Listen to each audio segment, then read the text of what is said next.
నమస్కారం, welcome to Shilpa TV news. ముందుగా headlines. ఘనంగా మౌలాలి స్వామి మరియు దస్తగిరి స్వామి జాతరలు. ఇండియన్ మెడికల్ కౌన్సిల్ మరియు IMA ఆధ్వర్యంలో నిరంతర వైద్య విద్య విజ్ఞాన సదస్సు. నెరవాటి బ్యాడ్మింటన్ స్టేడియంలో ఘనంగా షటిల్ టోర్నమెంట్. ప్రకృతి వ్యవసాయ ఉద్యోగులకు పెండింగ్ లో ఉన్న వేతనాలు వెంటనే చెల్లించాలని డిమాండ్ చేసిన ఉద్యోగులు.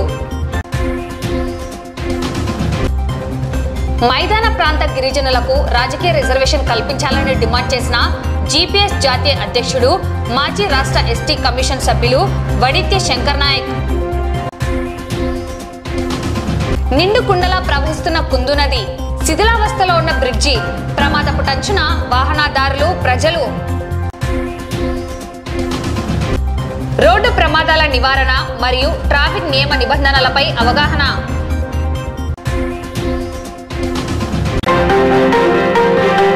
నంద్యాల పట్టణం సాయిబాబా నగర్ 24వ వార్డులో ఘనంగా మౌలాలి స్వామి మరియు దస్తగిరి స్వామి జాతరలు నిర్వహించడం జరిగింది. కుల మతాలకు అతీతంగా జాతరలలో పాల్గొని అందరూ సుఖ సంతోషాలతో ఉండాలని వారు ప్రత్యేక ప్రార్థనలు నిర్వహించారు. ఈ కార్యక్రమానికి స్థానిక కౌన్సిలర్ షేక్ షహనాజ్ మరియు వైఎస్ఆర్సీపీ నాయకుడు రహమతుల్లా ముఖ్య అతిథిగా హాజరై ప్రత్యేక ప్రార్థనలు నిర్వహించారు. విచ్చేసిన భక్తాదులకు అన్నదానం నిర్వహించారు.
ఈరోజు మన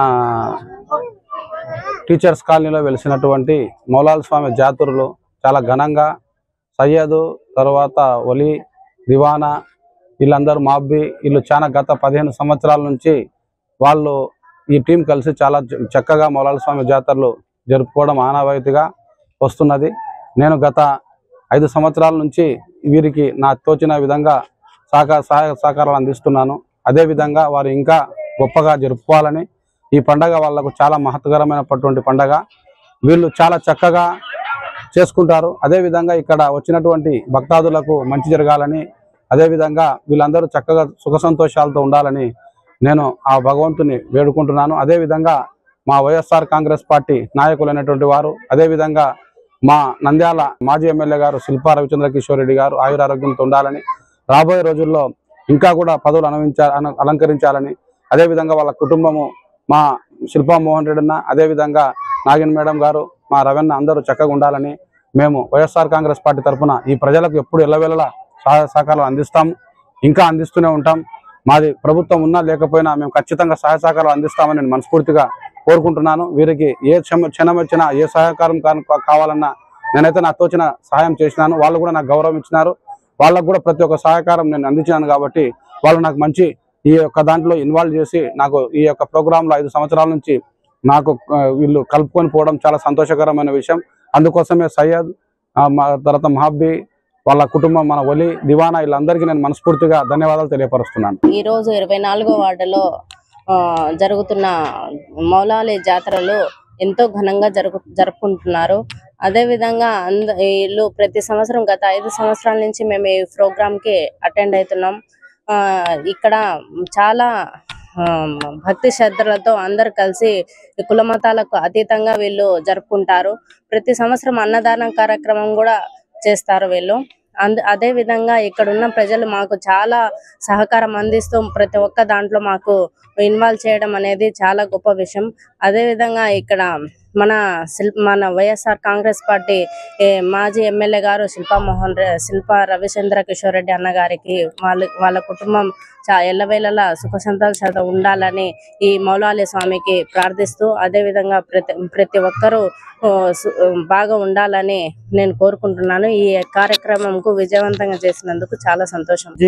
కౌన్సిలర్ సార్ కూడా మాకు సహకరిస్తూ జాతరలను వాళ్ళ చేతుల మీదుగా జరిపిస్తున్నారు. అదిగాక మా మకానికి కూడా సహకరిస్తున్నారు. ఆ పని ఈ పని చేసుకుంటూ చేస్తున్నారు. అదిగాక కౌన్సిలర్ 24వ వార్డు సార్ అది పని ఈ పని చేయడానికి కూడా మాకు ఆ విషయంలో కూడా సహకరిస్తారు. షెహనాజ్ అక్క కౌన్సిలర్ మాకు ఎప్పుడు పోయినా పిల్ల సావుడికి రహంతులన్న సహారా చేస్తాడు. మాకు ఏ పని ఉన్నా కానీ మా సందులో ఏ పని ఉన్నా కానీ 24వ వార్డులో తొందరగా మా మాటిని పనులు ఏదున్నా కానీ చేస్తారు. రాయలసీమ రీజన్ పరిధిలోని నంద్యాల జిల్లా కేంద్రంలో ఆదివారం సౌజన్య కన్వెన్షన్ హాల్ నందు ఇండియన్ మెడికల్ కౌన్సిల్ మరియు ఐఎంఏ సంయుక్త ఆధ్వర్యంలో నిరంతర వైద్య విద్య విజ్ఞాన సదస్సు నిర్వహించడం జరిగింది. ఈ కార్యక్రమానికి రాష్ట్ర medical council chairman Shri Haribabu, doctor NTR university vice chancellor doctor Chandrasekhar, IMA రాష్ట్ర శాఖ అధ్యక్షుడు డాక్టర్ నందకిషోర్, ఐఎంఏ ప్రతినిధులు doctor Ravikrishna, doctor Vijayabhaskar, doctor Madhusudan Rao, doctor Anil, doctor Phanil, Rayalaseema రీజన్లోని వైద్యులు 700 మంది పాల్గొన్నారు. ఈ సదస్సు నందు మెరుగైన వైద్య సేవలను అందించేందుకు వైద్యులకు నిరంతర వైద్య విధానంలో వచ్చిన మార్పులు, ఆధునిక వైద్య విధానం, నాణ్యమైన వైద్యం అందించేందుకు ఈ కార్యక్రమంలో నిష్ణాతులైన వైద్యులచే వైద్య విజ్ఞానాన్ని అందించడం జరుగుతుందని వారు పేర్కొన్నారు.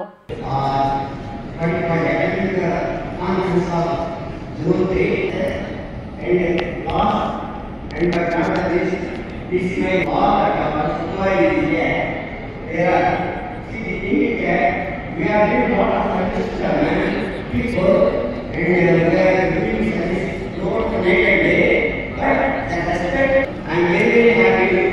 I am very thankful to all of you and giving me this.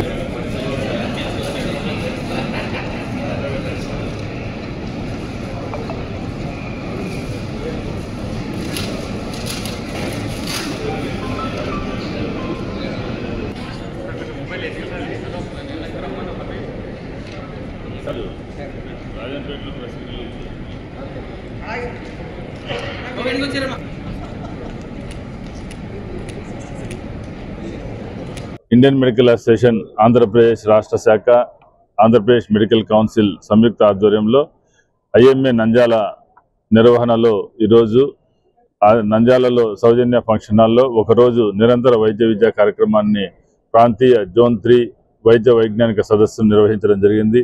ఈ కార్యక్రమానికి ముఖ్య అతిథులుగా ఆంధ్రప్రదేశ్ రాష్ట్ర NTR university of health sciences vice chancellor గౌరవనీయులు డాక్టర్ పి చంద్రశేఖర్ గారు, అదేవిధంగా Andhra Pradesh medical council chairman doctor D Sriharirao గారు, అదేవిధంగా సభాధ్యక్షులుగా ఐఎంఏ రాష్ట్ర శాఖ అధ్యక్షులు డాక్టర్ నందకిషోర్ గారు పాల్గొనడం జరిగింది.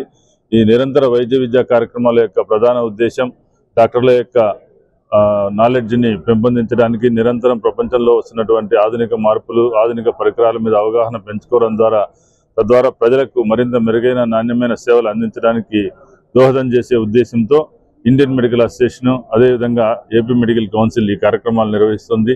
దాదాపు 4 జిల్లాలు ప్లస్ రాయలసీమ జిల్లాలు, నెల్లూరు జిల్లాల నుండి 700 మంది రిజిస్ట్రేషన్ చేసుకుని ప్రతినిధులుగా ఈ సదస్సుకు హాజరవుతున్నారు. 11 మంది నిష్ణాతులైనటువంటి వైద్య నిపుణులు వివిధ అంశాల మీద ప్రజెంటేషన్స్, ప్రసంగాలు అందజేయడం జరిగింది. ఈ కార్యక్రమాలు భవిష్యత్తులో కూడా నంద్యాల ఐఎంఏ నిర్వహిస్తుంది. అదేవిధంగా సేవా కార్యక్రమాలను కూడా ఐఎంఏ నంద్యాల భవిష్యత్తులో కూడా నిరంతరం కొనసాగించి ప్రజలకు తమ సేవలను అందించడానికి ఎప్పుడు ముందుగా. I M doctor Chandrasekhar, vice chancellor of doctor NTR university of health sciences Vijayawada.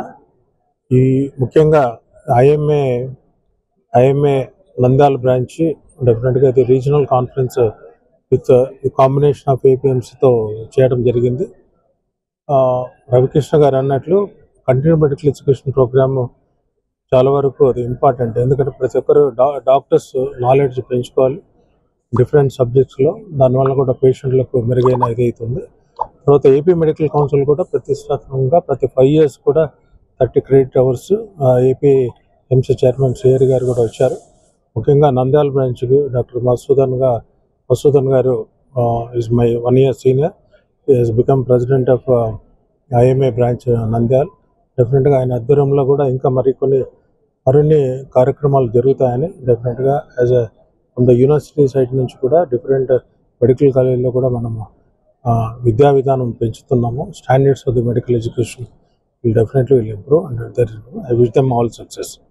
ఈరోజు దేశంలోనే కాకుండా ప్రపంచంలోనే అతిపెద్ద medical organisation Indian Medical Association 4 లక్షల సభ్యులతోటి 1800 బ్రాంచులతో ఉన్నటువంటి ఐఎంఏ ఈరోజు నంద్యాల బ్రాంచ్ వారు ఇక్కడ ఐఎంఏ అంటే అదేవిధంగా ఆంధ్రప్రదేశ్ మెడికల్ కౌన్సిల్ ఆధ్వర్యంలో ఈరోజు కార్యక్రమం నిర్వహించడం జరిగింది. అందరికి కూడా సైంటిఫిక్గా మన డాక్టర్స్కి నాలెడ్జ్ పెంచాలి అని చెప్పిన ముఖ్య ఉద్దేశంతో ఈ కార్యక్రమాలు ఏర్పాటు చేస్తూ ఉంటాం.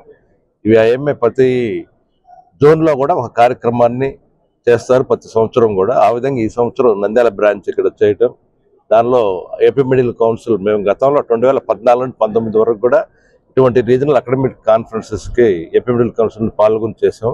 గత 6 సంవత్సరాల తర్వాత ఇదే మొట్టమొదటి కార్యక్రమం ఈరోజు ఐఎంఏ నంద్యాల బ్రాంచ్ వారి ద్వారా ఈ కార్యక్రమం నిర్వహిస్తూ ఉన్నాం. మేమంతా కూడా ఐఎంఏలో చాలా మనకు రోగులకి అదేవిధంగా వైద్యులకి వారధిగా ఉండే ఐఎంఏ, అదేవిధంగా వైద్యులు మండలి నియంత్రణ అంటే మాది registration come regulatory authority AP medical council. ఇటువంటి మెడికల్ కౌన్సిల్ ఆధ్వర్యంలో మేము వైద్యులందరూ కూడా నీతి నిజాయితీగా ప్రాక్టీస్ చేయాలని చెప్పని, ఎథికల్గా ఉండాలని చెప్పని ముఖ్య ఉద్దేశంతో చేస్తూ ఉంటాము. దానిలో కూడా మేము ఎవరైతే అన్క్వాలిఫైడ్ పర్సన్స్ అన్రికగ్నైజ్డ్ డిగ్రీ ఉంటారో వాళ్ళందరూ కూడా ఖచ్చితంగా వాళ్ళ మీద పనిష్మెంట్లు ఉంటాయి.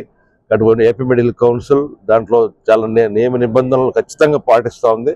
కాబట్టి ఎక్కడైతే సర్టిఫికేట్లు లేకుండా రిజిస్ట్రేషన్ లేకుండా అదేవిధంగా ఎవరైతే అన్క్వాలిఫైడ్ ఉంటారో వాళ్ళందరూ కూడా ముందుగానే తెలియజేస్తాను. రాబోయే రోజుల్లో ఏపీ మెడికల్ కౌన్సిల్ ఖచ్చితంగా వీళ్ళందరి మీద కఠినంగా వాళ్ళని శిక్షించేదానికి అవకాశం ఉంటుంది. ముఖ్యంగా ఇప్పుడు మేము ఏపీ మెడికల్ కౌన్సిల్ మే 7th ఛార్జ్ తీసుకున్నాను చైర్మన్గా. 1 month లోపల జిల్లాల వారీగా కూడా మేము ఇప్పుడు మెడికల్ కౌన్సిల్ మా సిబ్బంది ప్రతి శని ఆదివారాలు ఆ జిల్లాకి వెళ్ళేసి జిల్లాలో ఉన్నటువంటి డాక్టర్లు ఎవరైతే 5 సంవత్సరాల తర్వాత రెన్యువల్ చేసుకోవాలో వాళ్ళందరూ కూడా స్వయంగా మేమే అక్కడికి వెళ్ళేసి చేస్తూ ఉన్నాం. దానిలో భాగంగా 7వ తారీఖు నుండి జూన్ 7 నుండి విజయనగరంలో ప్రారంభించినట్టు మేము ఈరోజు 10 డిస్ట్రిక్ట్లు పూర్తి చేసుకుని కడపలో ఈరోజు జరుగుతూ ఉంది. నిన్న ఈరోజు అటు వైద్యులందరూ కూడా ఎవరైతే పెద్దలు సీనియర్స్ ఉంటారో వాళ్ళందరూ కూడా క్రియేటివ్ పాయింట్స్ అని 5 సంవత్సరాలు ఒకసారి సబ్మిట్ చేస్తే మేము రెన్యువల్ చేస్తాం. ఆ పాయింట్స్ని కూడా తగ్గించి మేము చేయడం జరిగింది. 60 సంవత్సరాలు 70 సంవత్సరాల వాళ్ళకి 50% తగ్గించాము. 70 నుండి 80 years ఉన్న వాళ్ళకి 75% తగ్గించి 10 పాయింట్లతోనే చేస్తా ఉన్నాం. 80 years పైన ఉన్న వాళ్ళు క్రెడిట్ పాయింట్స్ లేకుండా రిజిస్ట్రేషన్ చేస్తున్నారు. నంద్యాల పట్టణంలోని నెరవాటి బ్యాడ్మింటన్ స్టేడియంలో ఆదివారం డాక్టర్ నెరవాటి పెద్దస్వామి 4వ వర్ధంతి సందర్భంగా డాక్టర్ లక్ష్మయ్య, డాక్టర్ వినోద్ కుమార్, శ్రీనివాస గుప్తా ఆధ్వర్యంలో షటిల్ టోర్నమెంట్ నిర్వహించారు. ఈ సందర్భంగా doctor Neravati Vinod Kumar, doctor Alibasha, Dev, doctor Lakshmaiah, Srinivasa Gupta మాట్లాడుతూ నంద్యాల పట్టణంలో అంతర్జాతీయ స్థాయి ప్రమాణాలతో బ్యాడ్మింటన్ స్టేడియం నిర్మించడం జరిగిందని, క్రీడాకారులు అందరూ ఈ అవకాశాన్ని వినియోగించుకోవాలని కోరారు. నంద్యాల పట్టణంలో షటిల్ బ్యాడ్మింటన్ క్రీడకు మంచి ఆదరణ ఉందని అన్నారు. షటిల్ క్రీడలతో మానసిక ఉల్లాసం, ఆరోగ్యం లభిస్తుందన్నారు. నెరవాటి బ్యాడ్మింటన్ అకాడమీ నందు 30+, 40+, 50+ డబుల్స్ మరియు ట్రిపుల్స్ టోర్నమెంట్ నిర్వహించామన్నారు. టోర్నమెంట్లో విజయం సాధించిన 30+లో మొదటి స్థానం శ్రీనివాస్ రెడ్డి, హేమంత్, 2వ స్థానం శ్రీనివాస్ గుప్తా, షఫీ, 40+లో మొదటి స్థానం మధు పుల్లయ్య, 2వ స్థానంలో శ్రీనివాస్ గుప్తా, సత్య, 50+లో సుదర్శన్ రెడ్డి, ప్రతాప్ రెడ్డి, 2వ స్థానంలో మధుసూదన్ రెడ్డి, రాజులు కైవసం చేసుకున్నారు. త్రిబుల్ షటిల్ టోర్నమెంట్లో మొదటి స్థానం వెంకటరామిరెడ్డి, లక్ష్మీకాంతారెడ్డి, రాజు, రెండో స్థానం హరి, రవి, సంజీవారెడ్డి, మూడో స్థానం ఫిరోజ్, సత్య, మహేష్ యాదవ్ కైవసం చేసుకున్నారు. అనంతరం డాక్టర్ లక్ష్మయ్య, డాక్టర్ వినోద్ కుమార్, శ్రీనివాస్ గుప్తా విజేతలకు బహుమతులు అందజేశారు. రాష్ట్ర వ్యాప్తంగా ఉన్న ప్రకృతి వ్యవసాయ ఉద్యోగులకు గత సంవత్సరం పైగా వేతనాలు చెల్లించాలని, వెంటనే ప్రభుత్వం స్పందించి మంజూరు చేయాలని నంద్యాల జిల్లా ప్రకృతి వ్యవసాయ ఉద్యోగులు డిమాండ్ చేశారు. ఆదివారం నంద్యాల పట్టణం వివేకానంద ఆడిటోరియంలో ఏఐటీయూసీ ఆధ్వర్యంలో జిల్లా సమితి సమావేశం నిర్వహించడం జరిగింది. ఈ సందర్భంగా జిల్లా ప్రకృతి వ్యవసాయ ఉద్యోగుల సంఘం నేతలు రమేష్ బాబు, నాగేశ్వరరెడ్డి, వెంకటేశ్వర్లు, సునీల్, శ్రీను, రమాదేవి ఉద్యోగులు హాజరయ్యారు. ఈ సమావేశంలో ప్రకృతి వ్యవసాయ ఉద్యోగుల సమస్యలపై చర్చించడం జరిగింది. ప్రభుత్వం బకాయి పడ్డ వేతనాలను వెంటనే చెల్లించాలని, లేని పక్షంలో పెద్ద ఎత్తున ఆందోళన చేపడతామని వారు హెచ్చరించారు.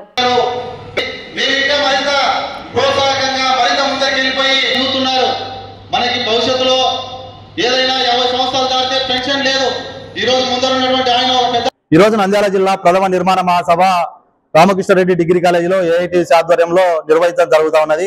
ముఖ్యంగా రాష్ట్ర వ్యాప్తంగా 14,500 మంది ప్రకృతి వ్యవసాయ ఉద్యోగులు ఈ పథకంలో పనిచేస్తా ఉన్నారు. ఏదైతే గ్రామ స్థాయిలో రైతులను ప్రోత్సహిస్తూ ఈ పథకాన్ని ముందరకు నడిపించడంలో కీలక భూమిక పోషిస్తా ఉన్నారు. వీరు గత 9 సంవత్సరాలుగా అనేకంగా ఇబ్బందులకు గురవుతూ గ్రామీణ ప్రాంతాల్లో ఐసీఆర్పీలకు 7,500 రూపాయలు మాత్రమే, నియోజకవర్గ స్థాయిలో మండల కేంద్రాల్లో పనిచేసినటువంటి ఎంపీలకు కూడా ఈరోజు వేతనాలు తక్కువ వచ్చినటువంటి పరిస్థితి ఉన్నది. ఎందుకంటే ఈరోజు ఈ రాష్ట్రంలో, దేశంలో ఏ ఒక్క ఉద్యోగి అయినా ఒక నెల జీతం రాకుంటే మరో నెల ఎమ్మెల్యే ధర్నాలు చేసేటువంటి పరిస్థితి ఉంది. అయితే ఈ రాష్ట్రంలో 12 నెలలుగా వేతనాలు రాకుండా బడ్జెట్ లేదని అధికారులు చెప్తా ఉన్నా అధికారుల మాటను విని అధికారులను గౌరవిస్తూ ప్రభుత్వాన్ని ప్రశ్నించకుండా ఈరోజు వేతనాల కోసం ఎదురు చూస్తున్నటువంటి ఉద్యోగులు ఎవరైతే ఉన్నారంటే వారు ప్రకృతి వ్యవసాయ ఉద్యోగులే. వీరికి ఈ రాష్ట్రంలో ఏ వ్యవస్థలో కానీ ₹1 వేతనం తీసుకునేవాడు కూడా ఉద్యోగస్తుడే.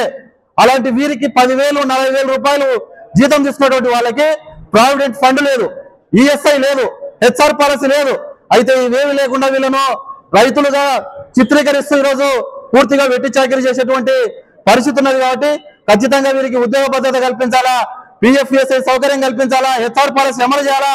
వీరిని ఖచ్చితంగా రాష్ట్ర ప్రభుత్వం ప్రత్యేకంగా వ్యవసాయ శాఖ మంత్రి ఆధ్వర్యంలో ప్రకృతి వ్యవసాయం నడుస్తా ఉన్నది.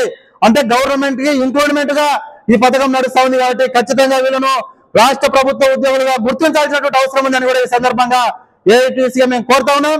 ఆ వైపున రాబోయే రోజుల్లో వీళ్ళ వేతనాల పెంపు కోసం, వీరికి ఉద్యోగ భద్రత కోసం, వీరికి సంబంధించినటువంటి ఏదైతే ఈఎస్ఐ, పిఎఫ్ సౌకర్యం కోసం, అదేవిధంగా పెండింగ్ లో ఉన్నటువంటి జీతాలు విడుదల చేయాలని మేము ఖచ్చితంగా తెలియజేస్తా ఉన్నాం. ఇప్పటికే ప్రిన్సిపల్ సెక్రటరీ రాజశేఖర్ గారిని కలిసాం, మినిస్టర్ అచ్చెన్నాయుడు గారిని కలిసాం, అదేవిధంగా సిఇఓ గారిని కలిసాం, ఈవీసీ గారిని కలిసాం. ఎక్కడ కూడా బడ్జెట్ రాలేదని చెప్తా ఉన్నారు. అయితే మొన్న అసెంబ్లీ బడ్జెట్ సమావేశాల్లో వ్యవసాయ శాఖ కేటాయించినటువంటి బడ్జెట్ ఎందుకు ప్రకృతి వ్యవసాయ అభివృద్ధికి మీరు కేటాయించలేదు, ఎందుకు నిధులు కేటాయించలేదు అని మేము అడుగుతా ఉన్నాం. మా సిబ్బంది 13,500 మంది సభ్యులు ఈరోజు ప్రకృతి వ్యవసాయంలో పనిచేస్తున్నారు. కనీసం ఐసీఆర్పీ ప్రతిరోజు ఉదయం 6 నుంచి రాత్రి 10 అవుతున్నా కూడా మా మీద వర్క్ ప్రెజర్ అనేది చాలా ఎక్కువగా ఉంది. అయినా కూడా వారికి 7,500 రూపాయలు మాత్రమే మాకు జీతాలు ఇస్తున్నటువంటి సమస్య ఉన్నది. అదేవిధంగా ఏదైనా ప్రమాదశాత్తు మేము మాకేదైనా జరిగినా కూడా ప్రభుత్వం ద్వారా మాకు ఎటువంటి ప్రధానమైన కారణంగా చూపించలేకపోతున్నారు. అదేవిధంగా ఈ వ్యవసాయ శాఖ మంత్రి బడ్జెట్ సమావేశంలో 84,000 కోట్ల బడ్జెట్ ని ప్రకృతి వ్యవసాయానికి అందించినా కూడా మాకు ఇదివరకే 14 నెలల జీతాలు కూడా వేయలేని పరిస్థితిలో ఈ ప్రభుత్వం ఉన్నది. కాబట్టి మేమందరం ఈరోజు నంద్యాల జిల్లాలో నూతన కమిటీని ఏర్పాటు చేసుకొని ఆ 26 జిల్లాలో రాష్ట్ర వ్యాప్తంగా ఏఐటీసీని బలోపేతం చేస్తూ మా యొక్క ప్రధానమైన సమస్య, మేము ఒక గవర్నమెంట్ ఉద్యోగిగా భావించి మాకు రావాల్సినటువంటి జీతాలు కానీ మాకు రావాల్సిన నిబంధనలు ఇవన్నీ ప్రభుత్వానికి తెలియజేసి మేము ప్రభుత్వానికి అండగా నిలబడతామనేసి ఈ సభాముఖంగా తెలియజేస్తున్నాను. నంద్యాల జిల్లా కేంద్రంలో ప్రకృతి వ్యవసాయ ఉద్యోగులంతా కూడా ఏఐటీసీలో చేరుతున్నందుకు వాళ్ళందరికీ కూడా ఏఐటీసీ నంద్యాల జిల్లా సమితి తరఫున శుభాకాంక్షలు, వెల్కమ్ తెలియజేస్తున్నాం. ముందుగా ఈరోజు ప్రకృతి వ్యవసాయ ఉద్యోగులంతా కూడా వాళ్ళు ఒక రైతులుగానో లేదా ఈ ప్రభుత్వానికి పాలకులకు బానిసలుగానో లేదా వాళ్ళు అడిగే వేతనాలకు చిన్న చూపు చూడడమో వీటన్నిటికీ పరిష్కారం ఏఐటీసీ పిలిపిస్తా ఉంది. ముందు ప్రకృతి వ్యవసాయ ఉద్యోగులందరినీ కూడా ప్రభుత్వ ఉద్యోగులుగా గుర్తిస్తే ఉద్యోగులకు ఏ విధంగా అయితే వేతనాలు సక్రమంగా నెల నెల వేతనాలు పడడంతో పాటు పిఎఫ్, ఈఎస్ఐ, ప్రభుత్వానికి మన ఉద్యోగానికి భద్రత, ఇలాంటి అనేక సౌకర్యాలన్నీ కూడా వీళ్ళందరికీ కూడా వస్తాయి. అలాంటి డిమాండ్ ఏకైక డిమాండ్ రాష్ట్రంలోని మైదాన ప్రాంత గిరిజనులకు రాజకీయ రిజర్వేషన్ కల్పించి గిరిజన హక్కుల పరిరక్షణకై కేంద్ర రాష్ట్ర ప్రభుత్వాలు కృషి చేయాలని ఆ సంఘం జాతీయ అధ్యక్షుడు మాజీ ఎస్టీ కమిషన్ సభ్యులు వడిత్య శంకర్ నాయక్ అన్నారు. ఆదివారం నంద్యాల పట్టణంలోని స్థానిక ఓ ప్రైవేట్ హోటల్ నందు గిరిజన ప్రజా సమైక్య రాష్ట్ర అధ్యక్షుడు రాజు నాయక్, రాష్ట్ర ప్రధాన కార్యదర్శి రవి ఆధ్వర్యంలో వివిధ గిరిజన సంఘాల ముఖ్య నాయకులతో మేధావులతో రౌండ్ టేబుల్ సమావేశం నిర్వహించారు. ముందుగా జ్యోతి ప్రజ్వలన వెలిగించి ఈ కార్యక్రమాన్ని ప్రారంభించారు. ఈ సమావేశానికి ముఖ్య అతిథిగా జాతీయ అధ్యక్షుడు మాజీ ఎస్టీ కమిషన్ సభ్యులు వడిత్య శంకర్ నాయక్ హాజరయ్యారు. ఈ సందర్భంగా వారు మాట్లాడుతూ దేశానికి స్వాతంత్రం వచ్చి 78 సంవత్సరాలు కావస్తున్నా నేటికి రాష్ట్రంలోని లక్షలాది మంది గిరిజనులకు కనీసం కూడు గూడు నీడ లేక పరితపిస్తున్నారని, ఇప్పటికీ రేషన్ కార్డు, ఆధార్ కార్డు లేక దుర్భరమైన జీవితాలు జీవిస్తున్నారని అన్నారు. ఆధార్ కార్డు లేకపోవడం వల్ల ప్రభుత్వ సంక్షేమ పథకాలకు దూరం అవుతున్నారని చెప్పుకొచ్చారు. అంతేకాకుండా గిరిజన జాతి అభివృద్ధికి ప్రతి ఏటా ప్రభుత్వాలు కేటాయించే కోట్లాది రూపాయల నిధులను దారి మళ్లించకుండా వినియోగించబడాలంటే చట్టసభల్లో గిరిజనుల తరపున ప్రాతినిధ్యం వహించే వ్యక్తి ఉండాలన్నారు. అందుకొరకై మన హక్కుల సంరక్షణ కొరకై సంఘటితంగా మనమంతా కలిసికట్టుగా ఐక్యమత్యంతో ఉద్యమించాలన్నారు.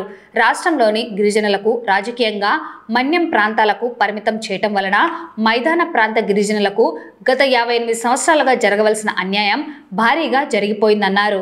2026వ సంవత్సరంలో కేంద్ర రాష్ట్ర ప్రభుత్వంలో శాసనసభ స్థానాలు 175 నుంచి 225 పెంపునకు కొత్తగా ఏర్పాటు కానున్న ఆ నియోజకవర్గాల్లో రాష్ట్ర జనాభాలో సగభాగంగా ఉన్న మైదాన ప్రాంత గిరిజనులకు సామాజికంగా, ఆర్థికంగా, రాజకీయంగా, ఉద్యోగ రంగాలలో ప్రాతినిధ్యం లభించేలా మనమందరం పోరాడవలసిన సమయం ఆసన్నమైందన్నారు.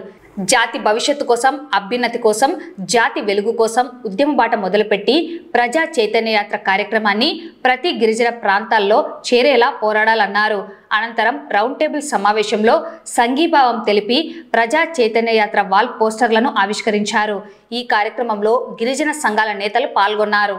దేశానికి స్వాతంత్రం వచ్చి దాదాపుగా 20 సంవత్సరాలు కావస్తా ఉన్నా ఈ రాష్ట్రంలో లక్షలాది మందిగా గిరిజనులుగా మనం జనాలు ఉంటున్నా, వివిధ తెగలుగా మనం ఏదో మన జీవనాన్ని మనం కొనసాగిస్తా ఉన్నా, ఏ పార్టీలు వచ్చినా కూడా మనల్ని 80 సంవత్సరాలుగా ఓటు బ్యాంకుగా, ఓటు వేసే యంత్రాలుగా మాత్రమే చూస్తా ఉన్నాయి తప్ప మనం కూడా మనుషులం, మనకు కూడా మాన ప్రాణాలు ఉన్నాయి, మనకు కూడా వాళ్లకు ఏ రకమైనటువంటి అవసరాలు ఉన్నాయో ఆ అవసరాలు ఉన్నాయని చెప్పి వాళ్ళ గ్రహించేటువంటి పరిస్థితుల్లో ఇవాళ పాలకులు కానీ, ప్రభుత్వాలు కానీ, రాజకీయ పార్టీలు కానీ ఆ రకంగా మన వైపు ఆలోచన చేయకుండా ఇవాళ ఎన్నికలు వస్తే ఆ ఎన్నికల సమయంలో మాత్రమే మేము పుట్టిందే మీకోసం, మేమున్నదే మీకోసం, మీరు లేకపోతే మాకు బతుకు లేదు, ఉనికి లేదని చెప్పేటువంటి రాజకీయ పార్టీలన్నిటికీ కూడా ఒక మెసేజ్ ఇవ్వడానికి ఈ సభని ఇక్కడ ఏర్పాటు చేసుకుంటా ఉన్నాం. ఎందుకంటే ఇవాళ ఈ రాష్ట్రంలో దాదాపుగా 175 నియోజకవర్గాలు ఉన్నాయి, దాదాపుగా 25 పార్లమెంటు స్థానాలు ఉన్నాయి. ఇవాళ రాయలసీమ జిల్లాలలో 50కి పైబడి ఎమ్మెల్యే స్థానాలు ఉన్నాయి.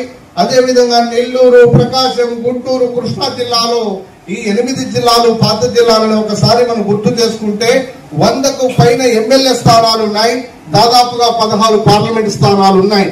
ఇవాళ ఈ మైదాన ప్రాంతంలో దాదాపుగా రాష్ట్ర జనాభాలో సగ జనాభాగా ఉన్నటువంటి గిరిజనులు ఈ రాయలసీమ మైదాన ప్రాంతాల్లో మనం ఉంటే ఇవాళ ఎక్కడ కూడా చట్టసభల్లో ఇవాళ చట్టాలు చేసే చోట శాసనాలు చేసే చోట, ఇవాళ నిధులు కేటాయించే చోట, సంక్షేమ కార్యక్రమాలని అమలు చేసే చోట ఎక్కడ కూడా మన వాడు లేకపోతే మనకి ఎలాంటి న్యాయం జరుగుతుందో ఒక్కసారి ఈ రాష్ట్రంలో ఉన్నటువంటి ఇలా గిరిజన ప్రజానికం ఆలోచన చేయాల్సినటువంటి అవసరం ఉందని ఈ సభాముఖంగా నేను తెలియజేస్తా ఉన్నాను.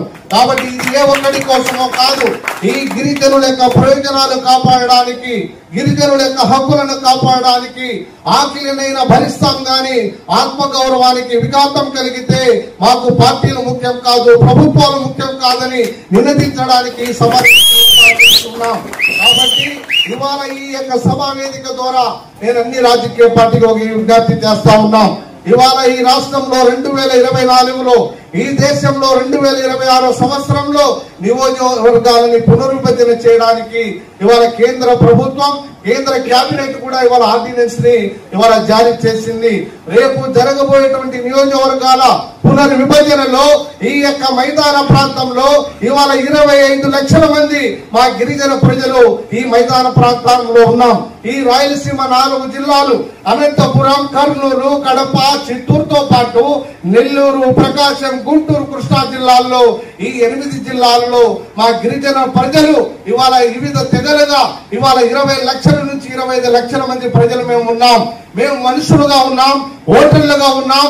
మేము కూడా ఈ సమాజంలో మేము అందరితో పాటు సమానంగా జీవిస్తా ఉన్నాం.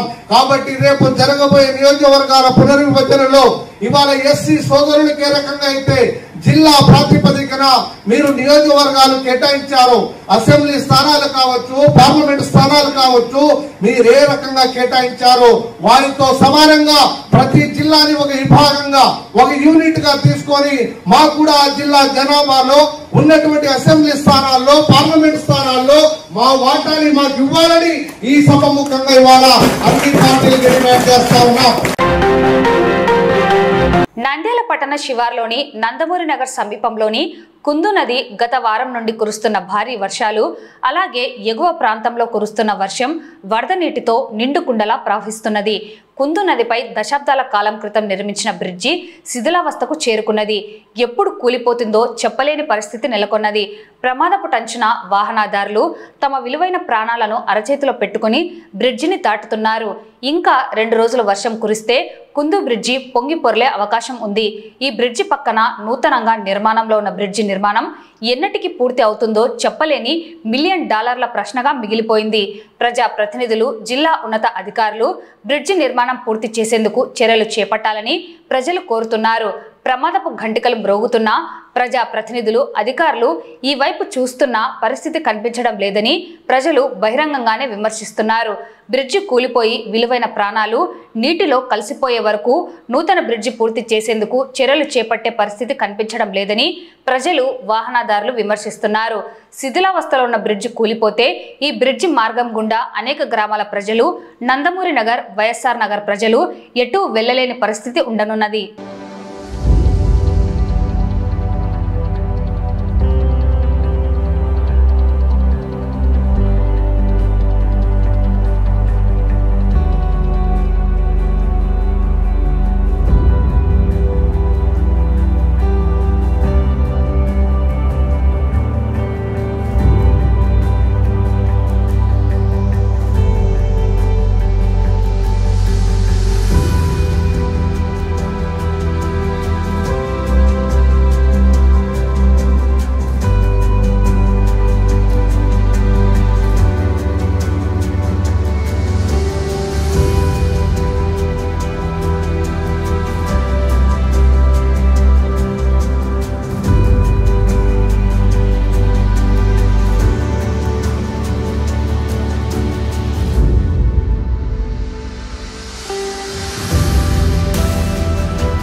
నంద్యాలలో రోడ్డు ప్రమాదాల నివారణ మరియు ట్రాఫిక్ నియమ నిబంధనలపై ట్రాఫిక్ సిఐ మల్లికార్జున గుప్తా అవగాహన కల్పించారు. పట్టణంలోని శ్రీనివాస సెంటర్ నందు శనివారం రాత్రి వాహనదారులకు రోడ్డు ప్రమాదాలు జరగకుండా తీసుకోవాల్సిన ముందస్తు జాగ్రత్తలు, రోడ్డు నియమ నిబంధనలు తదితర అంశాలపై సిఐ అవగాహన కల్పించారు. భారతదేశంలో ప్రతి సంవత్సరము 175,000 మంది చనిపోతా ఉన్నారు. మీరు గుర్తుపెట్టుకోండి, రోడ్డు ప్రమాదాల వల్ల మన నంద్యాలలోనే ప్రతి నెల నంద్యాల జిల్లాలో ప్రతి నెల 30 మంది చనిపోతున్నారు, 30 నుంచి 32 మంది.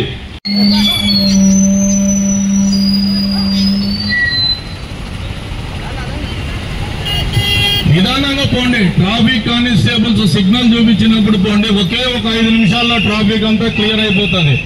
మన కర్నూలు డిఐజీ గారి ఉత్తర్వుల మేరకు మరియు కర్నూలు డిఐజీ గారి ఉత్తర్వుల మేరకు మరియు నంద్యాల ఎస్పీ గారి ఉత్తర్వుల మేరకు రోడ్ సేఫ్టీ అవేర్నెస్ ప్రోగ్రాంలో డిఐజీ గారు ఇచ్చిన శనివారం ప్రోగ్రాం మేరకు ఈరోజు శ్రీనివాస సెంటర్లో ట్రాఫిక్ అవేర్నెస్ ప్రోగ్రాం క్రియేట్ చేయడం అయింది. దీని యొక్క ముఖ్య ఉద్దేశం ఏమంటే ప్రజలు కంపల్సరీగా హెల్మెట్ పెట్టుకోవాలి, తర్వాత డ్రైవింగ్ లైసెన్స్ కలిగి ఉండాలి, తర్వాత ఆటో డ్రైవర్లు కూడా ఓవర్లోడ్ పోకూడదు, లైసెన్స్ కలిగి ఉండాలి ప్రతి ఒక్కరూ. తర్వాత ఆటో డ్రైవర్లు స్కూల్ బస్సుల గురించి వాళ్లకు ఇంతకు ముందు కూడా చాలా అవేర్నెస్ ప్రోగ్రామ్స్ కండక్ట్ చేసి వాళ్ళు తీసుకోవాల్సిన జాగ్రత్తల గురించి చెప్పడం జరిగింది. అదే దాంట్లో భాగంగా ఈ శనివారం శ్రీనివాస సెంటర్లో ఈ అవేర్నెస్ ప్రోగ్రాం కండక్ట్ చేయడం జరిగింది. దీనివలన ప్రజల్లో కొద్దిగా మార్పులు వస్తే ఈ ప్రమాదాలు జరిగే అవకాశం తగ్గుతుంది. కాబట్టి ఈ ప్రజల్లో అవేర్నెస్ క్యాంప్ కలగజేయడానికి వినూత్నంగా ఈ ప్రోగ్రాం ఇట్లా పబ్లిక్ ప్రోగ్రాం అనేది కండక్ట్ చేయడం జరిగింది. ఇది ప్రతి శనివారము నంద్యాల టౌన్లో ఒక్కొక్క జంక్షన్లో ఈ ప్రోగ్రాము కండక్ట్ చేస్తాము. ఇది మనము ప్రతి ఒక్కరికి ఈ మెసేజ్ అనేది వెళ్తుంది. కాబట్టి ఈ విధంగా పబ్లిక్లో ఈ అవేర్నెస్ ప్రోగ్రాం కండక్ట్ చేయడం జరుగుతుంది. దీంతోపాటు అదేవిధంగా కాలేజీల దగ్గర స్కూళ్ళ దగ్గర కూడా ఈ అవేర్నెస్ ప్రోగ్రాంలు కండక్ట్ చేస్తున్నాము. దీని వలన ప్రజలలో కొద్దిగైనా మార్పు వచ్చి రోడ్డు భద్రతా విషయంలో వాళ్ళు జాగ్రత్తలు తీసుకుంటే ప్రాణాలు సురక్షితంగా ఉంటాయని చెప్పి నంద్యాల ట్రాఫిక్ పోలీస్ స్టేషన్ తరఫున నంద్యాల ప్రజలందరికీ విజ్ఞప్తి చేస్తూ మేము ఇచ్చిన సూచనలు తప్పక పాటించాలని చెప్పి కోరుకుంటున్నాం. వార్తలు ముగించే ముందు ముఖ్యాంశాలు మరోసారి. ఘనంగా మౌలాలి స్వామి మరియు దస్తగిరి స్వామి జాతరలు. ఇండియన్ మెడికల్ కౌన్సిల్ మరియు ఐఎంఏ ఆధ్వర్యంలో నిరంతర వైద్య విద్య విజ్ఞాన సదస్సు. నెరవాటి బ్యాడ్మింటన్ స్టేడియంలో ఘనంగా షటిల్ టోర్నమెంట్. ప్రకృతి వ్యవసాయ ఉద్యోగులకు పెండింగ్ లో ఉన్న వేతనాలు వెంటనే చెల్లించాలని డిమాండ్ చేసిన ఉద్యోగులు. మైదాన ప్రాంత గిరిజనులకు రాజకీయ రిజర్వేషన్ కల్పించాలని డిమాండ్ చేసిన జీపీఎస్ జాతీయ అధ్యక్షుడు మాజీ రాష్ట్ర ఎస్టీ కమిషన్ సభ్యులు వడిత్య శంకర్ నాయక్. నిండు కుండలా ప్రవహిస్తున్న కుందు నది, శిథిలావస్థలో ఉన్న బ్రిడ్జి, ప్రమాదపు టంచున వాహనదారులు ప్రజలు. రోడ్డు ప్రమాదాల నివారణ మరియు ట్రాఫిక్ నియమ నిబంధనలపై అవగాహన. ఈ వార్తలు ఇంతటితో సమాప్తం. నమస్కారం.